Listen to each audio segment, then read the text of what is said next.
Welcome. So we're going up against Doflamingo, playing red purple again. Like I said, it's one of the favorite decks of my team members. I would say it's probably because of the character, not even because of the mechanics. He's just a super law fan. I am a fan of the Doflamingo deck. I kind of just like the play style. It's like it's not too derpy or whatever they say, right? Oh, he made a mistake. He had his vision with the Perona, and I guess he must have not organized his cards properly.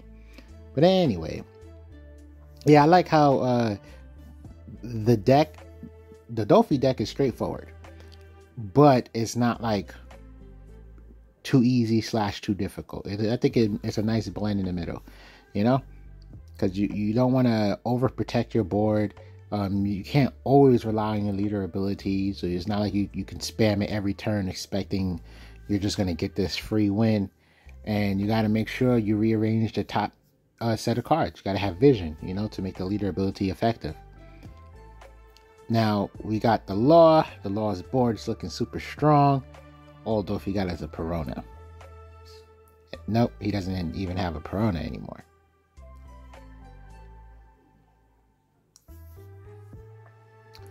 They take. Okay, cool.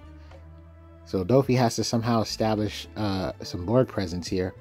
But at this point, anything he establishes has a good chance to be taken off the board. So we get a cheeky block from... Why am I drawing a blank on Shariah? Now, hopefully, the Dofi player plays something for his sake. He needs another body on the board, and at least makes it complicated for our Law player here. Yeah, and with 2 raised maxes on the board, it doesn't matter. Pretty much anything he plays is just going to get taken off the board. So there's a bit of a struggle here. Okay, so we got Boa, and we donned up Boa. So it's like, hey, I'm going to draw a card if you attack.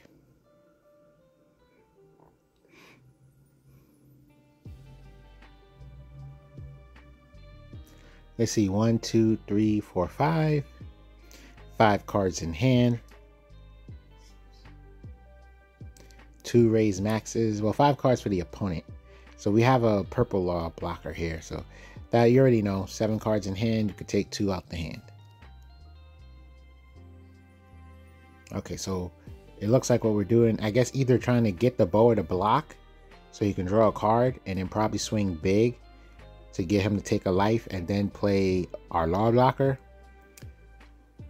Or just trying to get cards out of the opponent's hand. So the opponent's really debating this one. Chooses to save. I ain't gonna lie, I probably would let it go. To be honest. Let that go. What you call it? The next attack, block with Boa. But then that encourages the Law player to bottom deck Boa, of course. So maybe it was better to just defend with Boa. And then if you're mindful of the blocker Law, then essentially just counter out. So block with Boa, see what happens to Moria, and counter out anything else. But anyway, in this circumstance, it looks like the opponent's down to 2 cards, so lost a lot of resources trying to protect their board. And they're going to lose Boa, makes sense. And you're looking at a 3,000 stat line Moria. Very, very low. Okay, so we're just going to go to Sachi Penguin to ramp. Now, I don't think you can sincerely protect this one. I just don't believe it. If you protect this one, you'll probably just regret it.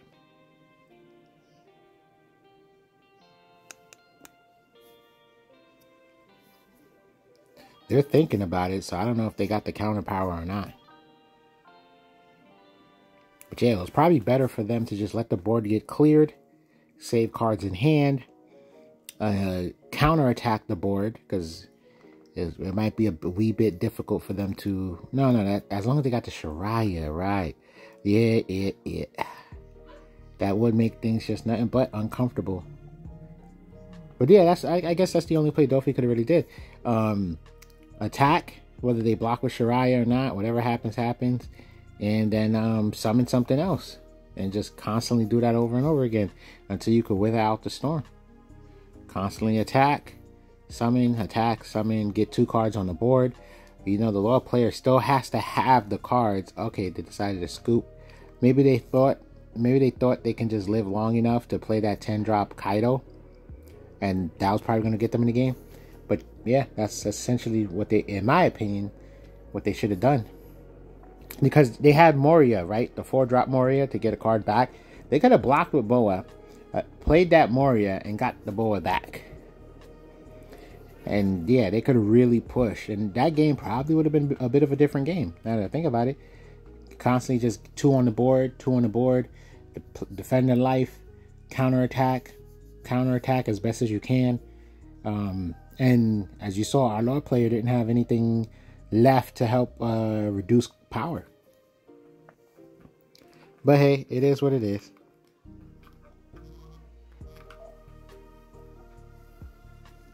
So we're going up against the Enel. Let's see what happens here. Enel is annoying. You know what's weird? When he first was announced, I was just like, I wonder how this is gonna hold up. A mono leader with 4 life, and then the best he can do is just gain 1 life, just save himself like once, and then it just was just immediately toxic. And I was just, it's weird, right? I didn't see that happening in my mind. It was just but it happened. Guy's a really strong leader, you know, just always having a card to discard every turn is the key. Live long enough to draw the cards to gain life, to stall it out even more. It just became a real tanky deck. All right, so 5 into 5.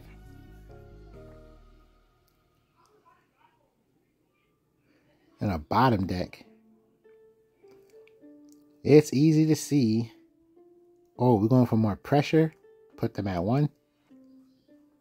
It's easy to see how Law becomes one of the best decks now. Pretty much got a lot of pieces. Got enough ramp cards available. Got enough draw power available.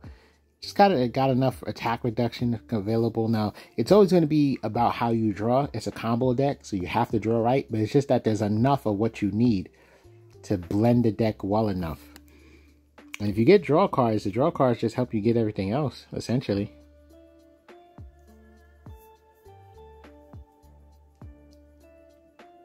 Okay, we choose to take life. We got 3 blockers in hand. 1 we can cheat out. So I can see us playing Kid. Okay, they play Reject to at least control the board. I understand Kid and Killer constantly buffing, and there's no big bodies on your board. Okay, so I understand picking the Kid and Killer makes sense. The best Bond Clay can do is 1,000 plus Dawn, if anything.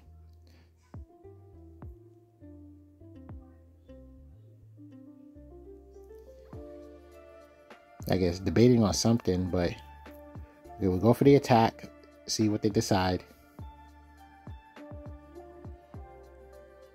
They take, makes sense to me.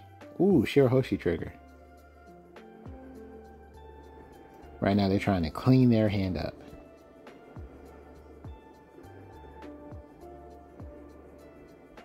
And then they use leader ability. I'm actually surprised. Well, they got rid of a Beige and a Katakuri. I'm kind of surprised at that.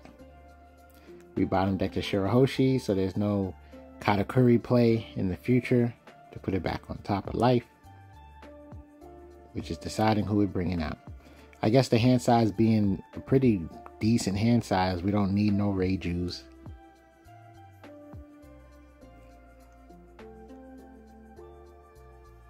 Well, looks like things got pretty tough for Enel. I can't really see him turning this around at this point.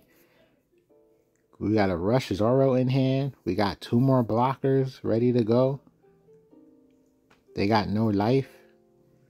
Best play is to summon, yeah, Yamato. Yeah, that's the best play.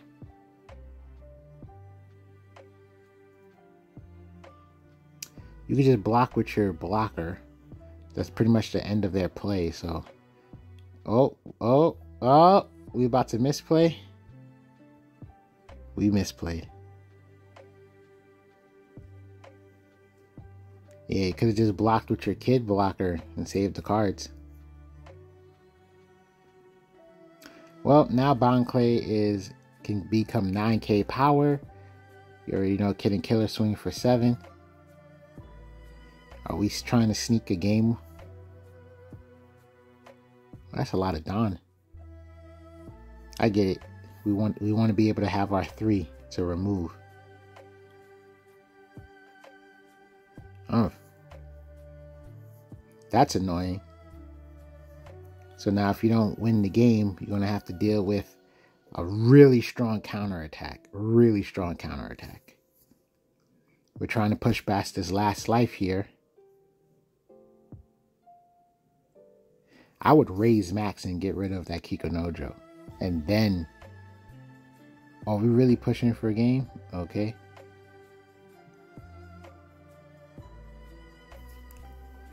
Okay, cool. Oh, look, it's over. They concede. They have disgustingly no counter power. G. Haji.